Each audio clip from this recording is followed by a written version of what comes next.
வணக்கம். வணக்கம். வணக்கம். வெள்ள வேஷ்டி சட்டையில ரொம்ப அழகா இருக்கீங்க. மாவிலையோட நாடு போலே ஒருமையும் சமத்துவமும் மீண்டும் உண்டாவണം. சாருக்கு மலையாளம் அறியோ? எனக்கு பல பாஷைகள் அறியும். எல்லாவரையும் ஒருபோலே காணுன்ன ஒரு யூனியன் சர்க்கார் வரான். എന്താ ചിരി ചിരി നിർത്തണം, പുഞ്ചിരി നിർത്തണം കുട്ടി. നമുക്ക് ഒരുമിച്ച് നിൽക്കാം എன்ற പ്രിയപ്പെട്ട മലയാളികൾക്ക് ഹൃദയം നിറഞ്ഞ ഓണാശംസകൾ. ഇയാൾ എന്തായി പറയുന്നത്? അങ്ങോട്ട് പ്രസാദം ചോദിക്കാനെന്നാ തോന്നുന്നത്. ഓ അത് ശരി, കൊടുത്തേക്കല്ലേ.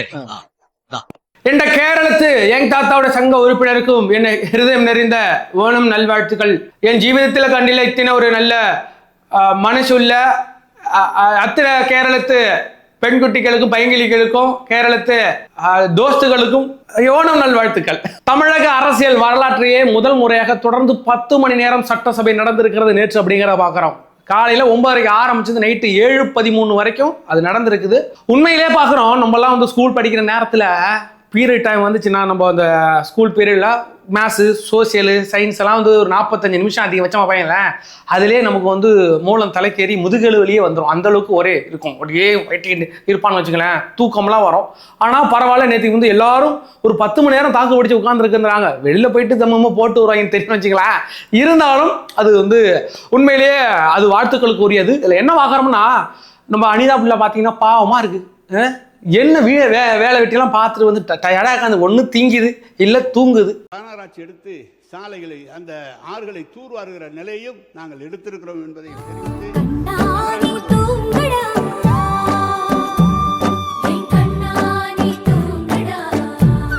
நம்ம துரை சந்திரசேகர் அப்படி இல்லை, அவரெல்லாம் என்ன கணக்கில் மேத்ஸ் பீரியட் நடந்துட்டு இருக்கும்போது இது என்ன maths, cos theta plus sine theta is equal to infinitive, infinitive plus cos theta sine theta, sine theta is equal to infinitive is equal to 1 எப்படி வரும் அப்படின்னு நம்ம யோசிப்போம்ல. அதே மாதிரி மனுஷன் என்ன மாதிரி வச்சுட்டு உட்காந்துக்கிறாப்ல பாருங்களேன். லைஃப்பை பற்றி திங்க் பண்ணிட்டு கேஸஸ் போட்டுறாங்க போருக்கு தேவையில்லாமல் நம்ம கீர்த்தனை பற்றி தப்பாக பேசிவிட்டோம். அந்த அம்மா வேறு திடீர்னு எழுச்சி முறைக்குது அப்படின்னு 1000 யோசனையோட உட்காந்துருக்கிறாரு.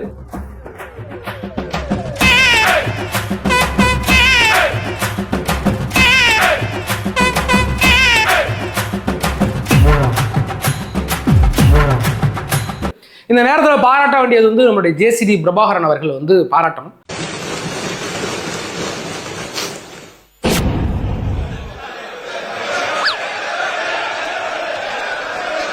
நீங்க படிங்க.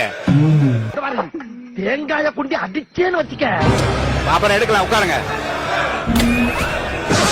ஏனென்றா ஜேசிடி பிரபாகரன் அவர்கள் வந்து சபாநாயகராக உட்கார்ந்துருக்கிறார்.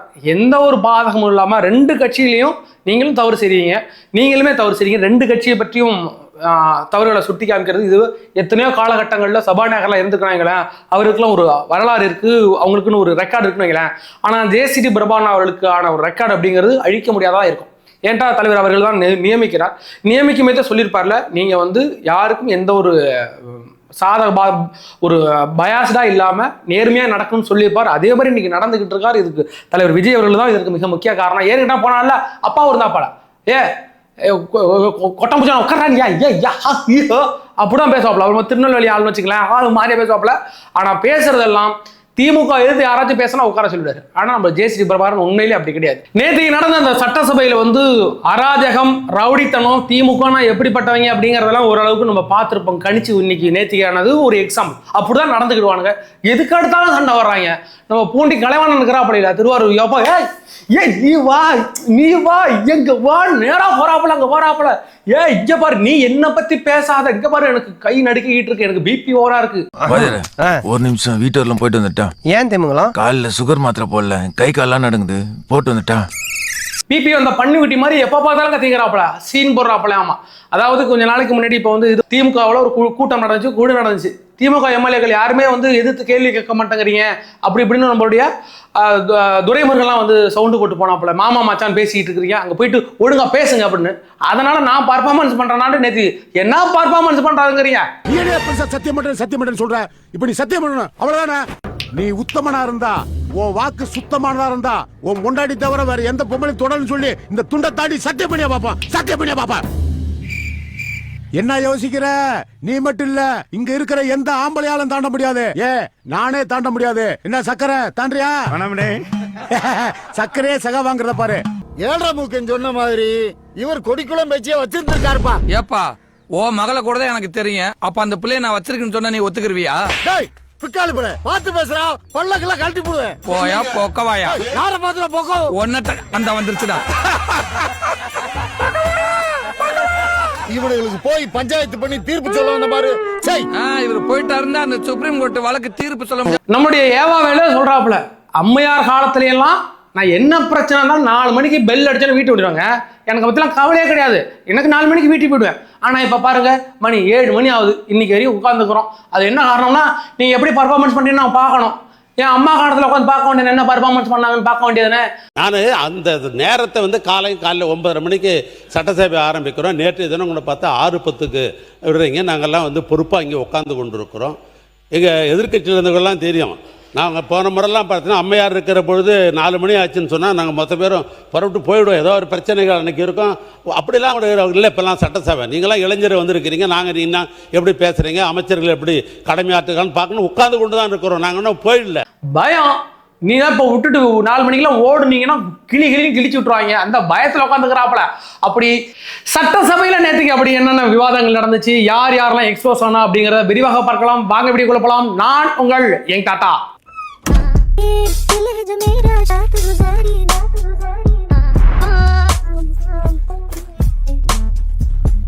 நம்மளோட வீடியோக்களை பாருங்க, நம்ம சேனலை சப்ஸ்கிரைப் பண்ணி வச்சுக்கிடுங்க, லைக் பண்ணுங்க, ஷேர் பண்ணுங்க. உங்களோட தாழ்மையான மேன்மையான கருத்துக்களை கமெண்ட் செக்ஷன்ல பதிவிடுங்க.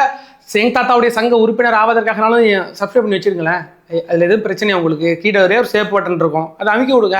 சரி ஒரு வாட்டி அமுக்க தபா அமுக்குனீங்க அன்சப்ஸ்கிரைப் ஆகிடும். அதாவது நேற்றுக்கு சட்டசபையில் எப்படி நடந்துச்சு அப்படிங்கிறது எல்லாருமே பார்த்துருப்பீங்க. திமுக எவ்வளோ பெரிய அராஜகமான ரவுடித்தனமான ஆட்கள் அந்த எம்எல்ஏக்கள் அப்படிங்கிறது சட்டசபையில் தெரிஞ்சிருக்கும். யாரும் பார்த்தாலும் ஏ என்ன பேசலாம் சரி இப்படியே கை நீட்டி சும்மா கத்துறது எழுந்துருச்சு, வேற ஒன்றும் கிடையாது. இப்படியே கத்திக்கிட்டே உட்காந்துருப்பாங்கன்னு வச்சுக்கலாம். அதாவது திமுக இப்படிதான் இருந்தாங்க, அந்த காலத்திலேருந்து இப்படிதான் இருந்தாங்க. ஆனா ஜெயலலிதா காலத்துலையும் சரி, எடப்பாடி காலத்துல இப்படிதான் இருந்தாங்க. நமக்கு லைவ்லாம் பார்க்கல, இப்போ நம்ம லைவ்லாம் பார்க்க மாட்டோம். இப்போ லைவ் நல்லா ஓடிட்டு இருக்கு அப்படின்னு எல்லாருக்கும் இப்போ தெரிய வருது, எக்ஸ்போஸ் ஆகிட்டு இருக்கானுங்களேன். ஏதாவது ஒன்று சொன்னா போதும் அப்படியே கும்பலா எழுதி கத்துறோம் தானே. நம்பால் யாரு சும்மா விட்டுருவாங்களா? ஆல்ரெடி அர்னால்டு அண்டர் அட்டாக்கர் வாழ எகராப்பால யாரு ஓப்பனிங் பேட்ஸ்மேன் வீரேந்திர சேவாக்கு இறக்கி விட்டுருவாங்க. யாரு நம்ம ஆதரிச்சுலாம் எங்காவது சத்தம் மாட்டா என்ன என்னடா அப்படியே டப்புன்னு கீழே உட்காந்துறாங்க.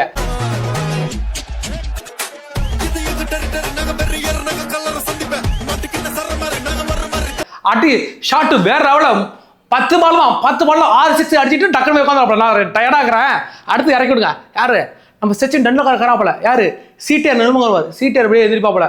சிடிஆர் இறங்கிட்டா பெருசாலாம் அடிக்க மாட்டாப்புல, சும்மா ஸ்ட்ரோக்கு மட்டும் தான் கூப்பிட்டு வச்சு வேலை சலக்குன்னு அடிப்பாப்புல. அடிச்சா சரி போய் உட்கார அங்கே வாங்க கரூர் கம்பெனி லைட்டாக வாங்குங்க அப்படின்னு கரூர் கம்பெனி அப்படியே நடுக்குது கிடுக்கிடு. இவன் வேற நம்மளை கூப்பிட்றானு என்னத்தை கலராக போகிறானு அப்படின்னு இருக்கும்போது அங்கே நாள் ஒரு ஸ்ட்ரோக் அடிச்சோன்னா அங்கே உட்காந்துருவாப்புல.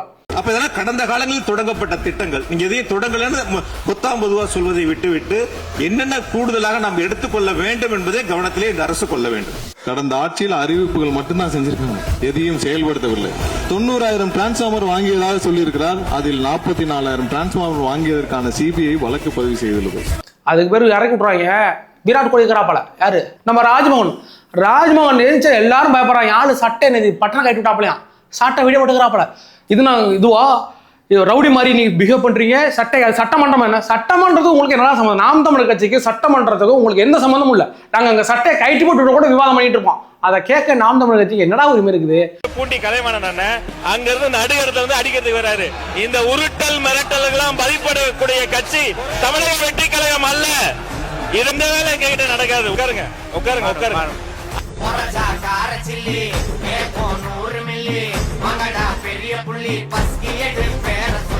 இதே மாதிரியாக நம்ம டீம் எல்லாம் மிகப்பெரிய ஒரு பெரிய டீம் இருக்கு. ஸ்பாட்டன்ஸும் சொல்லலாம் நினைக்கிறேன். டேய் நீ 1000 பேரை கூட கூப்பிடுவாங்கடா சட்டமன்றத்துக்கு. எங்க பசங்க உட்காந்துக்கிறாங்க எப்படி வரிசை முதல் டேபிள்ல ஃபர்ஸ்ட் கிளாஸ் ஸ்டூடெண்ட் மாதிரி உட்காந்துக்கிறாங்க. நம்ம பக்கத்துல புஷி உட்காந்துக்கிறாப்பல. ஃபர்ஸ்ட் வந்து தலை தோனி நம்ம யாரு விஜய் தான் எல்லா பாலும் அடி ஓட்டாப்ல. கடைசி 6 பால் இறங்கி 3 ஃபைல் இருக்கு ஓப்பன் பண்ணிட்டுமா 7 இருக்கணும். 3 அவ்வளோ பொத்தி நல்லா உட்காந்துருப்பாங்க. அதான் தோனியை கடைசி இறக்கி விட்டுருவாங்க நம்ம தலைவர் விஜய.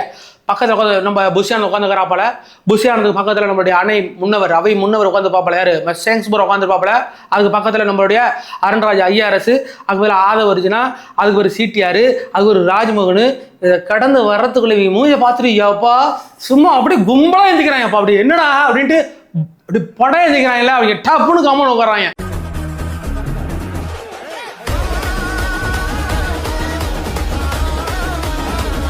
அதுதான் வேணும். திமுக இப்படிப்பட்ட ஆட்கள் இல்லாம தான் ஆடிக்கிட்டு இருந்தாங்க. ஆதவர்ஜுனா சமாளிக்கிறதுக்கு இவங்க தலையில நின்று தண்ணி குடிக்கணும். பொசுக்குன்னு ஆதவர்ஜுனா எழுதிச்சோன்னா உடனே ஏவாளுக்கிட்ட ஆதவர்ஜுனா தான் பேசுறாரு. என்ன நீ தானே மலை திட்டுனது, நீ தானே பெரிய அளவில் ஹாஸ்பிட்டல் கட்டினா, எப்படி உனக்கு பணம் வந்துச்சு, அப்படி இப்படி பார்த்து பேசு, நீ துணக்கிற அடிச்சு வாயெல்லாம் உடச்சு விட்டுருவா அப்படின்னு பேசிக்கிறாப்பல.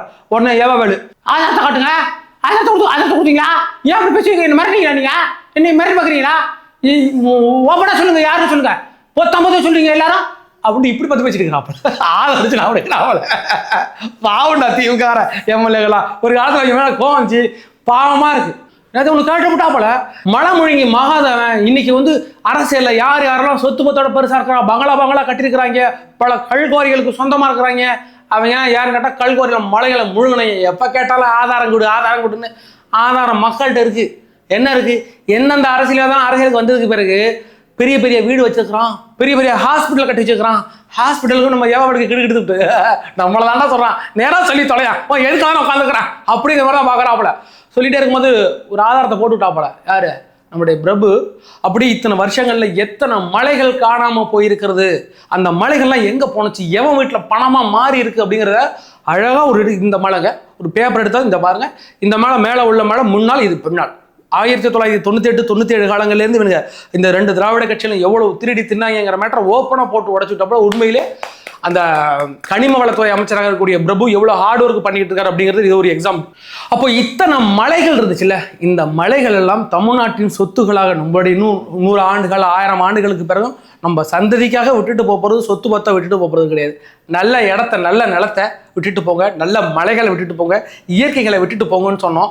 ஆனால் அந்த திமுக காரங்க இத்தனை வருஷமா அடிச்சு எல்லாத்தையும் தின்னுட்டானுங்க அப்படிங்கிற விஷயத்த பேப்பரோட எடுத்து காமிக்கிறாரு. பக்கத்தில் நம்ம கீர்த்தனா அதான் எடுத்து விட்டுருக்கோம், போட்டு போல என்ன அவன் வேணா போட்டு போல இந்த பாரு, இந்த மலை இது ஆரவழி மலை, இந்த மலை எடுத்து காமிக்காம என்னடா அவன் சொல்லிவிட்ட, இப்ப காட்டுறேன், எதை நீ காட்டுவேன்னு கேட்டீங்களே, இதை காட்டண்டா, இந்த படுற பேப்பரை காட்டண்டானா அந்த அம்மா எடுத்து போட்டு போலன்னு வளர்ந்து விட்டு ஜாலியா இருந்துச்சு. காணாமல் போய்விட்டது. பெரம்பலூர் மாவட்டத்தில் அறநெறை கிராமத்தில் 90 மீட்டர் உயரமுள்ள கோனாரிபாளையம் மலை 2004ஆம் ஆண்டு முதல் சுமார் 8 ஏக்கர் பரப்பளவில் வெட்டி எடுக்கப்பட்டு காணாமல் போயிடுச்சு. மதுரை மாவட்டம் கீழவளவு கிராமத்தில் 25 ஏக்கர் பரப்பு. தாகிரா அவர்கள் வந்து என்ன சொன்னாங்கன்னா, முதல்ல இஸ்லாமியர்களை தீவிரவாதிகள்னு சொன்னது கலைஞர், திமுக தாங்க முத்திர குத்துனுச்சு எங்களுக்கு அப்படின்னு சொல்லிட்டு அவ்வளவுதான் எடுத்து கத்த ஆரம்பிச்சாங்க. கக்கரே புக்கரே என்ன சொல்லிட்டேன்னு சொல்லவும் டக்குன்னு கேமரா ஃபுல்லா வச்சாங்க. நம்ம கேமரா டீம் பயங்கரமா ஒர்க் பண்ணிட்டு இருந்தாங்க. முஸ்லிம வந்து தீவிரவாதிகள் சொன்ன கூட்டம் தான் இந்த கூட்டம். திமுக அரசு சொன்னதுதான், அது இல்லன்னு மறக்கவே முடியாது. உட்காருங்க அப்படியே சொல்ல நீ உட்காருங்க இடத்துக்கு போப்போம்.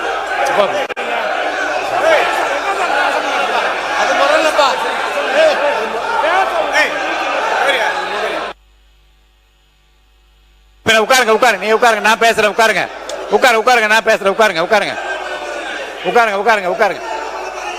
நான் பேசுறேன். உட்காருங்க எனக்கு மாணவர் உட்காருங்க, நீங்க உட்காருங்க. அங்க பாக்குறான் நம்ம பூண்டி கலைவான, இங்க பாரு என்ன சொல்லிட்ட இந்த வர அப்படின்ட்டு போறாப்பல. எங்கடா அந்த பிபி வந்த பண்ணிக்கிட்டு ஓடுன்னு பார்த்தா நேரா ஜேசிடி பிரபாகரன் என்ன பண்றீங்க, நீ பாருங்க எப்படி பேசிட்டு இருக்கு இந்த அம்மா, இப்போ இந்த பாருங்க அசிங்கப்பட்டு உட்காந்துருக்கு, நீங்களும் கேட்டுன்னு உட்காந்துக்கிறீங்க, நீங்க தடுத்து நிறுத்த வேண்டியதானே, எங்க கலைஞர் தேவையில்லாம சொல்லியிருப்பாரு, ஒரு வேலை சொல்லியிருக்கலாம் எனக்கு தெரியாது. ஆனா இப்படி இந்த அம்மா எல்லாருக்கும் சொன்னா என் மானம் என்ன வருது, மரியாதை என்ன வருது, இங்க இருந்தா திருவாரூர் வரைக்கும் போகணும். அந்த அம்மா சொல்லிட்டு நீங்க சத்தியம் பண்ணி சொல்லுங்க, அந்த அம்மா எனக்கு பேசக்கூடாது அப்படின்ட்டு வந்துட்டாப்பல. பைத்தியம் முடி சட்டமன்றத்துல எப்படி நடந்துக்கணும் அப்படிங்கிறத நேற்று தான் சொன்னார். யாரும் இருக்கையை விட்டு பின்னாடி வராதீங்க, உங்க இருக்கையில போய் உட்காரு. ஒரு ஆள் பார்க்குறோம் ஏஞ்சி சண்டை நடந்துட்டு இருக்கும், ஒரே ஜாலியாட்டாப்ல. ஸ்கூல்ல சண்டை நடக்கும்போது முன்பெஞ்சில் உட்காந்து வேடிக்கை வைப்பாங்கல்ல, அதே மாதிரி உட்காந்து வேடிக்கை வந்துருக்காதுக்காப்ல. சண்டையும் பண்ணல, அவரு சும்மா உட்காந்து வேடிக்கை வந்துருக்காதுக்காப்ல. ஜிஎஸ்டி பிரபான் சொல்றாரு, பின்னாடி போய் உட்கார சொல்லுங்க, ஏவா வேலு பின்னாடி போய் உட்கார சொல்லுங்க உங்க ஆளை அப்படின்றாப்புல. கருமத்தை இது சட்டமன்ற நிகழ்வு பார்க்க ஏதோ காலேஜ் நடக்கிற ஸ்கூல்ல நடக்கிற சண்டைகளை பார்க்குற மாதிரி இருக்குது, அந்த அளவுக்கு நடந்துட்டு இருக்குது. ஆனா உண்மையிலேயே தாகிரா சொன்ன மாதிரி முதல்ல இஸ்லாமியர்களை தீவிரவாதிகள் முத்திரை குத்துனது இந்த திமுக அப்படிங்கிறது வரலாறு, அது என்னைக்குமே மாறாது. அதெல்லாம் மறந்துட்டு தான் பல இஸ்லாமியர்கள் வந்து அவங்களுக்குலாம் ஓட்டு போட்டுட்டு இருக்காங்க. அதெல்லாம் தெரிஞ்சு போச்சு. இப்போ அதெல்லாம் நோக்கி வந்துட்டு இருக்காங்கன்னா அதில் உண்மை எந்த ஒரு மாற்று கருத்து கிடையாது, சந்தோஷம் தான். அதுக்கு பிறகு சிடிஆர் அடிச்ச அந்த சிடிஆர் அடிச்ச ஸ்ட்ரோக் உண்மையில சொல்கிறேன், சச்சின் மாதிரி தான் அடிப்பாப்புல, பெருசாலாம் அடிக்க மாட்டாப்புல. கூப்பிட்டு 4 அரைஞ்சிட்டு போய் உட்காந்து அப்புறம் நான் ஸ்ட்ரோக் போட்டுக்கிறேன், கொஞ்சம் நேரம் ஸ்ட்ரோக் போட்டுட்டு அப்புறம் தேவைப்படும்போது ஒரு சைடில் ஒரு 4 அடிச்சுக்கிறேன், அந்த கவர் ஷாட் ஒன்று அடிச்சுக்கிறேன், அடிச்சுக்கிட்டே இருப்போம் நினைக்கலாம். அப்படிலாம் அடிச்சுட்டு இருக்கும்போது ஒரு லாங் ஷாட் ஒன்று அடிச்சாப்புல.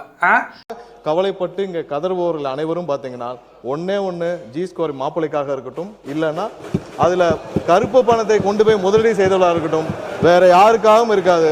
கண்டிப்பாக விவசாயிகளை மட்டும்தான் கணக்கில் வைத்துக் கொண்டு இது செய்யப்பட்டிருக்குது, வேற யாருக்காகவும் இல்லை. திராவிட மாப்பிள்ளை இந்த பரந்தூர் விமான நிலையம் இந்த ரத்துக்கு எதுக்கு இந்த திமுக இந்த கத்துக்கிட்டு உங்களுக்கு தெரியுமா? ஏன்டா அங்க திராவிட மாப்பிள்ளை யாரு ஜி ஸ்கொயர்டு மாப்பிள்ளை வந்து அங்க இடம் வாங்கி போட்டுக்கிறாப்பல, அதனாலதான் கத்துறாங்க அப்படின்ட்டாப்பல. அவளாம் திமுகனுக்கு விலை வளர்த்து போச்சு.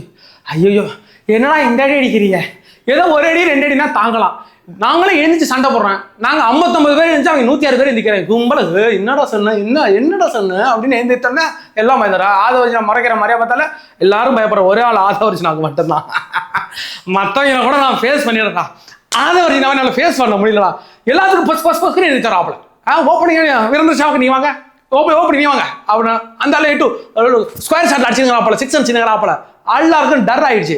நேற்று தினம் இந்த காக்ரோச் ஜனதா பார்ட்டி நம்ம சொல்லியிருந்தோம், அவங்க வந்து ஆம் ஆத்மி பார்ட்டியோடைய ஒரு கைப்பாவையா இருக்கிறாங்க, அவங்க தான் கிரியேட் பண்ணி விட்டது. இப்போ உள்ள அந்த ஆம் ஆத்மி பார்ட்டி கெஜ்ரிவாலும் ஸ்டாலினும் ஒரு நல்ல ஒரு நட்புணர்வு இருக்கிறாங்க, பினராயி விஜயனும் ஒரு நட்புணர்வு இருக்கிறாங்க.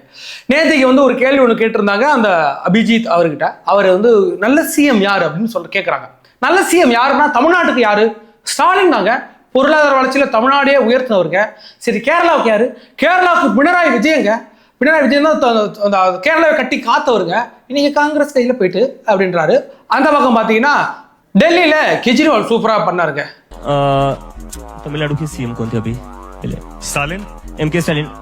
इकोनॉमी काफी अच्छी करी थी उन्होंने, ठीक है, वो एक हो गए. पिनाराई विजयन ने केरला में education model, health care model काफी अच्छा किया था. दिल्ली में अरविंद केजरीवाल जी ने भी काफी अच्छा काम किया था स्कूल और ஏண்டா எங்களை பார்த்தா முட்டாப்பாய் மாதிரி தெரியுதா, இல்லை மக்களை பார்த்தா முட்டாப்பாய் மாதிரி தெரியுதா? இந்த 3 பேரையும் தூக்கி வீசினாங்க. அங்கே பிஜேபியை வந்து தேர்ந்தெடுத்தாங்க, அது நல்லதோ கெட்டதோ பிஜேபிக்காரன். ஆனால் மக்கள் தேர்ந்தெடுத்துட்டாங்க, அங்கே பிஜேபி இருக்கு டெல்லியில். கேரளாவில் காங்கிரஸ் வந்துட்டு இவங்க பண்ண அந்த கம்யூனிஸ்ட் பண்ண அந்த பினராயி விஜய் பண்ண கூத்துல 10 வருஷம் அங்கே அடித்த கொள்ளையில் அவங்க தூக்கி வச்சுட்டு வந்துருக்காங்க. தமிழ்நாட்டில் எங்களை பற்றி உனக்கு என்னடா தெரியும்? முட்டாப்பாயில நீ டெல்லியில் உட்காந்துருக்கு, டெல்லியில் கூட உட்காரல, லண்டன்ல போய் உட்காந்துருந்த. லண்டன்ல உட்காந்துருந்த உனக்கு தமிழ்நாட்டை பத்தி என்ன தெரியும்? இங்க என்ன நடந்துச்சுன்னு தெரியும்? இவங்க எவ்வளவு கொள்ளையடிச்சாங்கன்னு தெரியுமா? மக்களோட காசை திருடி தின்னாங்க. ஒட்டுமொத்த மலைகளை இன்னைக்கு இவ்வளவு மலைகளை அடிச்சு தின்னுட்டு போயிருக்காங்க. மக்கள் பணத்தில் பெரிய அளவுல கரப்ஷன் பண்ணது இந்த திமுக. அந்த திமுக பத்தி உனக்கு எந்த லெவல்ல மண்ணாங்கட்டி தெரியணும்? சிஎம் பெஸ்ட் சிஎம்னா அது முக ஸ்டாலின் தாங்க. வந்துட்டான், எங்களுக்கு சர்டிஃபிகேட் கொடுக்க எங்களுக்கு தெரியாது மண்ணாங்கட்டி. ஏண்டா அந்த ஸ்டாலினை தூக்கி வச்சுட்டு விஜய் அவர்களை தேர்ந்தெடுத்து இந்த மக்களை பார்த்தா முட்டாப்பாய மாதிரி தெரியுதா? எங்களை பார்த்தா முட்டாப்பாய மாதிரி தெரியுதா? அடிமட் முட்டாப்பாய. எனக்கு சொல்றேன், இந்த சிஜேபி அப்படிங்கிறது pure B team of AAP, இந்த நம்மளுடைய டிஎம்கே, இவங்கெல்லாம் சேர்ந்து பெரிய அளவில் ஃபண்டு பண்ணி அவங்கள பெரிய அளவில் வளர்த்து விட்றாங்க. அதுக்கு என்ன காரணம்? மத்தியில் அவங்களை காலி பண்ணணும், தமிழ்நாட்டில் விஜய் அவர்களை காலி பண்ணணும், அதுக்கு இதுதான் வழி அப்படின்னு பண்ணிட்டு இருக்காங்க. இதெல்லாம் தொடச்சி தூக்கி போட்டு போயிட்டே இருப்போம். நேற்று கமல் ஒன்று போட்டிருந்தாங்க, நீ கரப்பா பூச்சாரு இல்லை புல்ல பூச்சாரு ஹிட் அடிச்சு கொண்டுருவாங்களா ஒன்று அப்படின்றாங்க நம்ம வாசக. விர்ச்சுவல் சமையல் செஞ்சுக்கிட்டு இருக்காங்க. அதெல்லாம் போகணும். அதற்கு பிறகு மானாமதுரையில் ஆகாஷ் என்ற ஒரு இளைஞர் வந்து மார்ச் 8ஆம் தேதி 2026 மார்ச் 8, அப்போ நம்ம ஆட்சி கிடையாது, திமுக ஆட்சி இருந்தது. அப்போ வந்து ஆகாஷ் அப்படின்ற ஒரு பையனை காவல்துறையினரை அடிச்சு கொண்டுட்டாங்க அப்படின்ற விஷயம் தெரியும். அந்த உடலை வாங்குவதற்கு அந்த குடும்பம் பல பாடுபட்டுச்சு. நம்மளுடைய ஆட்சி காலம் வந்ததுக்கு பிறகுமே அவங்களுக்கு அந்த பாடி வழங்காம அப்புறம் கோர்ட் உத்தரவிட்டு நீங்க வாங்கினா நாங்களே எரிச்சிடும்னு சொன்னதுக்கு பிறகு அது வந்து அந்த குடும்பத்தினர் ஒப்படைக்கப்பட்டது, வலுக்கட்டாயமாக ஒப்படைக்கப்பட்டது. அது ஒப்படைக்கப்பட்ட போது தாவேகா ஆட்சி இருந்தது, எந்த ஒரு மாற்றுக்கிறதுக்கு தாவேக்கா ஆட்சி இருந்துச்சு. அப்பயும் நம்ம வீடியோ போட்டிருந்தோம். இது ரொம்ப தப்பு, தளபதி அவர்கள் செய்யறது மிகப்பெரிய தப்பு. திமுக ஆட்சி காலத்துல நடந்த ஒரு தவறு, அந்த தவறுக்கு வந்து இப்பவும் நீதி கேட்டுக்கிட்டு இருக்காங்க. இப்போ நம்ம நீதி கொடுக்குற இடத்துல நம்ம இருக்கிறோம். அவங்களுக்கு சரியான நீதியை நீங்க பெற்றுக் கொடுக்கணும் அப்படின்னு சொல்லியிருந்தோம். பட் அதை கொடுக்கல அவங்க. பட் அந்த நீதி அவங்க சொன்ன ஒன்னே ஒரு வார்த்தை தான், அதாவது என் பிள்ளைய அடிச்சு கொன்னவனுக்கு எந்த காவல்துறையாக இருந்தாலும் சரி அவன் மீது வழக்கு தொடர வேண்டும் அப்படின்னு அந்த குடும்பத்தினர் சொல்லியிருந்தாங்க. நான் கூட வந்து நினைச்சேன், என்னடா தளபதி ஆட்சியில் இப்படி நடந்துட்டு அவருக்கு என்ன கொடுக்க வேண்டியதானே, எவன் கொண்டானோ அவன் மேல கேச போட வேண்டியதானே, இல்லை என்ன தப்பு இருக்கு அப்படின்னு தான் நம்ம கேட்டிருந்தோம். தளபதி விஜய் அவர்கள் தற்போது அதை நிகழ்த்திருக்கிறார் அப்படிங்கும்போது எனக்கு ரொம்ப சந்தோஷம். அது ஒரு தலித் சமூகத்தை சார்ந்த ஒரு பையன், அந்த குடும்பம் அவ்வளவு கஷ்டப்பட்டாங்க. இன்னைக்கு வந்து அந்த ஆகாஷனுடைய அந்த உறவினர்கள் அந்த கொடுத்த வழக்குப்படி அந்த BNS 103, 201, 238 இந்த உள்ளிட்ட பிரிவுகளில் அந்த காவல்துறையினர் மீது வழக்கு தொடரப்பட்டிருக்கிறது. வழக்கு தொடரப்பட்டு விரைவில் மேபி கைது செய்யப்படலாம் விசாரணைக்கு பிறகு. அதுக்கு பிறகு காவல்துறை நீதிமன்றங்களை கொண்ட நிப்பாட்டுவாங்க. அவர்களுக்கான தண்டனை கண்டிப்பாக பெறும். அந்த குடும்பத்தினருக்கு இப்பொழுது மகிழ்ச்சியாக நினைக்கிறேன். இது தளபதி ஆட்சி காலத்தில் நடந்திருக்கு. என்கிட்ட தளபதி விஜய் அவரோட நேரம் கடத்திட்டாரோ அப்படிலாம் நான் நினைச்சேன். என்கிட்ட வந்து ஒரு 3 மாசம் தான் ஆகுது, 3 மாசத்துக்குள்ள எல்லாமே பண்ண முடியாது அப்படிங்கிறது தெரியும். இருந்தாலும் இந்த ஒரு வழக்கு ஒரு அவசர வழக்கா யார் யார் அவன் மேல கேச போடு அப்படின்னு சொல்லியிருக்கலாம். இருந்தாலும் 3 மாசத்துக்குள்ள அந்த குடும்பத்தினர் அவர்கள் கேட்ட கோரிக்கை அவர்கள் மீது வழக்கு தொடருங்கள் அப்படின்னு தான் சொல்லியிருந்தாங்க அந்த குடும்பம். அந்த காவல்துறையினர் மீது வழக்கு தொடரப்பட்டிருக்கிறது உண்மையிலே வாழ்த்துக்கள். அதற்கு பிறகு மறுபடியும் இன்னொரு கேஸ் ஒன்று மாட்டிருக்கு. அந்த கேஸ் என்னன்னா பொம்பளை கேஸ். யாரு மேல? உதயநிதி மேல பொம்பளை கேஸ். அது என்ன கேஸ் அப்படிங்கிறத பார்க்க போறோம். அதாவது தேசிய மகளிர் ஆணையம் இருக்குல்ல, அதாவது தமிழ்நாட்டுக்கு தமிழ்நாடு மகளிர் ஆணையம் ஒன்று இருக்கும். அதே மாதிரி இந்தியாவுக்கு டோட்டலா அங்க வந்து தேசிய மகளிர் ஆணையம் இருக்கும். இந்த தேசிய மகளிர் ஆணையம் இப்ப என்ன சொல்லியிருக்குன்னா, தமிழக மகளிர் ஆணையத்திட்ட அந்த உதயநிதி ஒருத்தன் பொம்பளை கேஸ்ல ஒருத்தன் பேசியிருந்தாலும் அவனை வந்து கூப்பிட்டு வச்சு விசாரிங்க, அவன் மேல வழக்கு தொடருங்க அப்படின்னு சொல்லியிருக்கு. மறுபடியும் சிக்கிட்டு இருக்கிறாப்புல. ஒரே வழக்குல மகளிர் ஆணையம்லாம் வந்துச்சுன்னா அது பெரிய கேஸ் ஆகும். ஓவரால் இந்தியாவில் மாறுதாப்ப இந்த கேஸ். இப்ப தமிழ்நாட்டுக்குள்ள மட்டுமே புகஞ்சுக்கிட்டு இருந்த அந்த பொம்பளை கேஸ் இப்போ தேசிய அளவில் கவனம் ஈர்த்து டெல்லியில உள்ள அந்த தேசிய மகளிர் ஆணையம் தற்போது உள்ள வந்திருக்கும் போது இது பெரிய அளவுக்கு அம்பிடும். கொஞ்சம் கொஞ்சமாக தான் போடணும். நீ நினச்சிக்கிட்டு இருக்கீங்கள எதுக்கு வழக்கு மட்டுமே போடுறாங்க, கைது பண்ண மாட்டாங்கன்னு அப்படியே செக்கா ஒரு 10 கேஸ் போடணும். அப்படியே பக்காவா அமைக்க கொண்டு ஒரு கேஸ்ல மிஸ் ஆனாலும் அடுத்த கேஸ்ல மிஸ் ஆனாலும் அடுத்த கேஸ்ல மிஸ் ஆனாலும் அடுத்த கேஸ்ல லாக் பண்ணிட்டே இருப்பாங்க. இதே தான் சவுக்கு சங்கர் நடந்துச்சு. சவுக்கு சங்கர் மேல ஒரு வழக்கு போட மாட்டாங்க, 6 வழக்கு 7 வழக்கு ஒன்னா போடுவாங்க, தனித்தனி கேஸா போடுவாங்க. என்ன காரணம்னா, நீ ஒரு வழக்குல பெயில் வாங்கலாம், ஆனா அடுத்த வழக்கில் நீ பெயில் வாங்க முடியாது. அடுத்த வழக்கில் கூட பெயில் வாங்கலாம், நீ அதுக்கு அடுத்த வழக்கில் நீ பெயில் வாங்க முடியாது. ஒவ்வொரு வழக்கா நீ பெயில் வாங்கிட்டு வரத்துக்குள்ளே 6 மாசம் ஆயிடும்.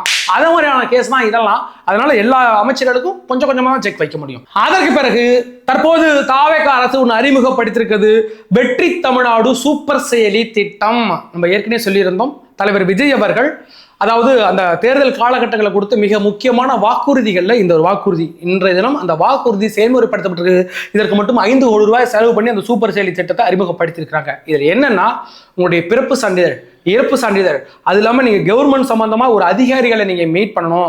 அவங்க உங்கள்கிட்ட 200 கொடு, 300 கொடு, தலையாரிக்கு 200 கொடு, விஓ கையெழுத்துக்கு 100 ரூபா கேட்குறாங்க. இன்னும் பல ஒரு குற்றச்சாட்டுகள் இருக்கு. இன்னைக்கு இந்த சூப்பர் செயலி மூலம் உங்களோட பெர்த்ல இருந்து டெத் வரைக்கும் எத்தனை சான்றிதழ், அது போக்குவரத்துன்னு ஒரு 500 சான்றிதழ்களை, உங்களுக்கு தேவையான சேவைகளை அந்த ஒரு அப்ளிகேஷன் மூலமாகவே நீங்கள் அப்ளை பண்ணி எடுத்துக்கலாம். இப்போ ஒரு அப்ளிகேஷனா இது ஓகே, எனக்கு வந்து சாதி சான்றிதழ் வேணுங்க அப்படின்னு இந்த செயலியில் உங்களோட நபரை போட்டுட்டீங்கன்னா ஓகே உங்களுக்கு வந்துடும். மேபி அதுக்கு வந்து கட்டணம், அரசாங்கத்துக்கு நீங்கள் கட்டணம் செலுத்துகிற மாதிரி இருந்தால் அங்கே ஒரு ஜிபே இருக்கும். ஜிபே மூலம் நீங்கள் டேரெக்டாக அந்த கவர்மெண்ட்டுக்கு செலுத்த போறீங்க. நீங்கள் எந்த அதிகாரியும் பார்க்க தேவையில்லை, எந்த அதிகாரிக்கும் பணம் கொடுக்க தேவையில்லை, எதுவுமே தேவையில்லை. அந்த செயலி மூலம் வந்துடும். அதை நீங்கள் டவுன்லோட் பண்ணிட்டு ஏதாச்சும் ஒரு கடையில் போயிட்டு பிரிண்ட் அவுட் எடுத்துட்டு சப்மிட் பண்ண வேண்டியதான். இது தலைவர் விஜய் அவர்கள் கொடுத்த முக்கியமான வாக்குறுதி அல்ல, இது ஒரு வாக்குறுதி. இது எதற்காக கொடுத்ததுன்னா, மக்கள்கிட்ட சில அதிகாரிகள் பணத்தை புடுங்குறாங்க 200-300, அது தடுப்பதற்காக. அது வெற்றிகரமாக நீங்க நடந்து முடிந்திருக்கிறது. மக்களாகி நீங்கள் பார்த்து கொண்டிருக்கிறீர்கள். உங்களோட தாழ்மையான மேன்மையான கருத்துக்களை கமெண்ட் செக்ஷனில் பதிவிடுங்கள். வேற ஒரு வீடியோ சந்திக்கும் வரை உங்களிடம் விடுவது நான் உங்கள் யங் தாத்தா.